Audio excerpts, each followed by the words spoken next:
There's no sharks with frickin' laser beams attached to their frickin' heads, but this list of the top 10 real-life supervillains in history you've never heard of might give even Dr. Evil a run for his money. Starting off this list in our number 10 spot, we have Shoko Asahara. If you're looking for a villain in real life, a good place to start is usually the leader of a cult. That is not to say that all cult leaders are evil, I'm sure that's not true. I haven't met a lot myself, but I'm sure there's a stand-up few out there, but those ones are for sure struggling under the weight of some of the most horrific people who have ever lived, i.e. Marshall Applewhite and Bonnie Nettles, Keith Rainier, Charles Manson, you get the point. They suck. Anyway, unfortunately Shoko Asahara is a name we can add to this list, and he was the leader of Aum Shinrikyo cult, and he claimed to be the reincarnation of the Hindu god Shiva. Spoiler alert, he wasn't. He said he was destined to lead his followers to salvation once the apocalypse came, but then once he lured in followers, he claimed he could also teach them to levitate and develop telepathic abilities. Seems legit. Apparently those who were the most skeptical, he allowed them to drink his bath water. I have no idea why or what this was supposed to be for, and I wish I could unlearn it to be honest, but now we all have to suffer with that information together. The cult continued to grow and drew in influential and wealthy people, and what did Asahara do? Well, he made a science division of his cult. It was where they studied the microorganisms living in his bathwater. I'm kidding, it was actually really messed up. This group went on to attack Tokyo in 1994, which took the lives of 7 people. Then in 1995 they released gas into the Tokyo underground, which led to 12 deaths, 50 injured people, and more than 5,000 people with temporary vision problems. In the end, Asahara and 11 of his disciples ended up being arrested and charged, and they were all sentenced to death in 2004. In our number 9 spot today we have the Iceman. While this name makes me think of someone whose superpower is shooting ice out of their fingertips, Richard Kuklinski got his nickname in the most gruesome way possible. He became one of America's most prolific killers after being hired by the famous 5 families in New York City. He had around a 30-year career as a contract killer, and while he only ended up being charged and convicted for 4 killings, he had claimed that the number was actually closer to 250. He killed his victims in a multitude of ways, and he was known for being especially cruel. His methods included feeding them to rats, sprinkling cyanide on their food, injecting them with cyanide, covering them with cyanide. Basically, if cyanide was involved, he was there. He was dubbed the Iceman due to the fact that he froze all of the bodies to ensure that the coroners would be unable to determine their true time of death, which is both clever and especially evil. In our number 8 spot today we have Velvalee Dickinson. Velvalee is a name I've never heard before, and I thought it sounded kind of cool and nice until I heard about the person it belonged to. Velvalee is one of the reasons why we should never judge a book by its cover. On the outside she appeared to be like a regular older lady who ran a doll store. Who would think the owner of a doll store would ever be a villain? Okay, probably everyone. Anyway, as far as I know, everything started out more normal, but once her husband passed away from a heart attack, things took a sinister twist as she started to take on some interesting side projects for a little extra cash. In 1942, the FBI was able to intercept a letter that was on its way to Buenos Aires. This letter spoke of a quote wonderful doll hospital and quote 3 old English dolls, and the FBI was like, hey, that's kind of weird, so their cryptographers went to work, and it was uncovered that this letter was actually sent in code. As it turns out, these letters were actually sending military secrets to Japan, and some of the information within them would have been extremely valuable if the letter hadn't been intercepted and never delivered. Turns out that Velvalee had visited the Japanese Institute in New York City, befriended the consul general, and connected with a Japanese naval attaché.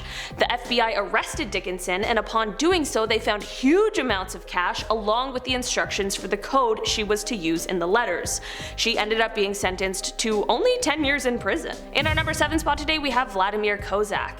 Okay, I cannot make this one up. Vladimir was a man from Moldova who is known for his 2005 crime stint that involved hypnosis. Apparently he was able to rob banks by waltzing in, putting the staff into some sort of hypnotic state, and then telling them to hand over cash. I don't want to believe it, but what else am I to do? Apparently this method ended up getting him tens of thousands of dollars from various banks. Okay, this story is really unbelievable, and there's nothing that suggests that Vlad has ever been caught, so this story needs a little context to make a little more sense. At the time of these crimes, Moldova was the poorest country in Europe, with residents making an average of $2 a day. So it is thought that instead of hypnosis, Vlad might have promised the tellers to give them a share of his stealings in exchange for them to go along with this whole hypnosis story. At the end of the day, who knows for sure? I guess only Vlad and those tellers. In our number 6 spot today we have Joshua Brady. Okay, so part of being a supervillain can often involve having a group of people working under you who you delegate tasks to, but they are the ones who do the dirty work, and that is exactly what Joshua Brady did when he convinced a couple of people that he was an operative working for the CIA. He told them that he had a super important mission he needed assistance with, and it was an issue of national security. What was this mission, you may be wondering? Well, of course it was to rob some banks, because there is nothing like banks functioning completely normal and safely full of people's stored money that seems like a horrible threat. The mission was called Operation Downstrike, and in the end it would be these two minions Joshua found who ended up foiling his not so foolproof plan. The two men were not able to get even a single dollar from the banks, and when the police caught up with them, Joshua tried to evade the police and even told them, quote, "You can't make people disappear, only I can do that."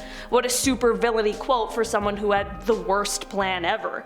Unsurprisingly, Joshua was captured shortly after, but lucky for him he received quite a minor sentence of only 3 years of home supervision. But as it turns out, Joshua was really struggling with his mental health, and this sentence allowed him to get the help that he needed. In our number 5 spot today we have Alexander Solonik.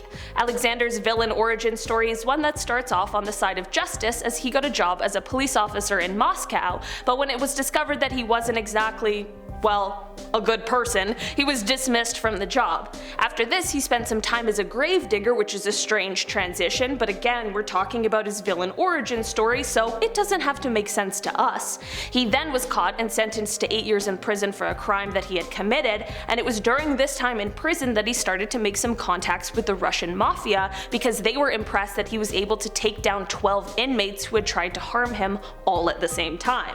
So if that kind of takedown wasn't super villainy enough, he then escaped from prison, which isn't really all that easy, and he went on to join a local crime organization and began his work as a hitman. He earned himself the nickname the Super Killer, as he was often tasked with killing the leaders of any rival group. He was now infamous among the world of criminals and also the world of law enforcement in Russia. After his arrest, because he wasn't searched thoroughly enough, he pulled a concealed weapon out from under his raincoat in the police station and opened fire, which took the life of 5 officers. I'm not even done yet. He went back to prison and then escaped again and disappeared, but ended up resurfacing with a fake passport in Greece. In the end, in 1997, he was killed by a fellow hitman and ex-Marine. This is truly one of the wildest stories I've ever heard. I couldn't even add jokes. It was just too jam-packed, and we don't have that kind of time here. In our number 4 spot today we have Gerard Blanchard. Canadians have a reputation for being polite and kind people, but Gerard Blanchard apparently did not get the memo. His story starts off while on a vacation in Austria when he saw the Kochert diamond pearl at the Schloss Schönbrunn Palace. In true supervillain fashion, he saw an opportunity to take something super valuable that didn't belong to him, so he created a plan. Then, under the cover of darkness, like he's in a Mission Impossible movie, he parachutes onto the roof of the palace, slips into the window he unlocked, and then switches the diamond with a fake replica one that he bought at the gift shop. I literally feel like I've seen this movie before, and it's called The Pink Panther. He even went back to the scene of the crime to watch people look at and admire this fake replica that they obviously thought was the real deal. He then continued on this path and went on to steal from banks, and also stole more than $2 million using fake credit cards. He was eventually arrested in 2007, he returned the diamond, which he had hid in his grandmother's basement in Winnipeg, and while he would have been facing 164 years in prison if he was being sentenced in the United States, like I mentioned, he is Canadian, so he was sentenced to 8 years and served 2. After his release in 2010, it is said that he was trying to kickstart his career as a security consultant. Maybe in this story the villain becomes the hero? In our number 3 spot today we have Victoriano Victoriano Alvarez. Victoriano certainly sounds like the name of a leader, and I guess this guy was kind of one in the worst, most roundabout way ever. Clipperton Island was an island that is located in the Pacific, and during the 18th and 19th century, everyone was trying to lay claim to it and rule it. I'm talking Britain, France, Mexico, and of course our friend Victoriano. He was actually the lighthouse keeper on the island, and in 1910, when Mexico needed to stop sending vital supplies to the island because they were focused on the rising revolution happening there, most of the inhabitants ended up contracting scurvy, which sadly led to their death. In the end, only Victoriano, a small group of soldiers, and about 12 women and children were left. The soldiers ended up passing away shortly after in an accident, so you know what Mr. Lighthouse did? He threw all but one of the rifles into the sea, loaded the one remaining weapon, and like the worst person he is, he declared himself king of the island. From here, he went on to kill anyone who disagreed with him, and who also was extremely harmful to the women who were unfortunately left on this island. That was until one badass woman named Tirza Randin simply had enough. She found a hammer and, well, the rest is history. In our number 2 spot today we have Dr. Chaos. With a nickname like that, it is no wonder this guy made it onto this list today. Also known as Joseph Konopka, this is a person that has been the source of much confusion and mystery because no one can quite seem to figure out why. Basically, Joseph got up one morning, quit his well-paying regular job, and began recruiting followers on the internet, calling the group the Realm of Chaos. From here, he and his followers went and committed a series of attacks on different utility services, which ended up costing an estimated $3 million worth of damage. The group was responsible for 28 power failures and 20 other service interruptions at Wisconsin power plants. They committed arson, disrupted radio and television broadcasts, disabled an air traffic control system, sold bootlegged software, and damaged the computer systems of internet service providers. When authorities finally caught up with Dr. Chaos, he was found to be stockpiling cyanide in the tunnels of the Chicago subway system, which clearly meant that his plans to do evil were certainly not over yet. In crazier news, he was released from prison in 2019, so that's kinda terrifying. Also, what is it with the people on this list and cyanide?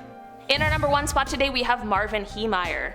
Okay, so every supervillain needs like a machine or a tool that's like their thing, right? Like think Doc Ock with his arms, or Green Goblin with his bad breath, or whatever his thing is.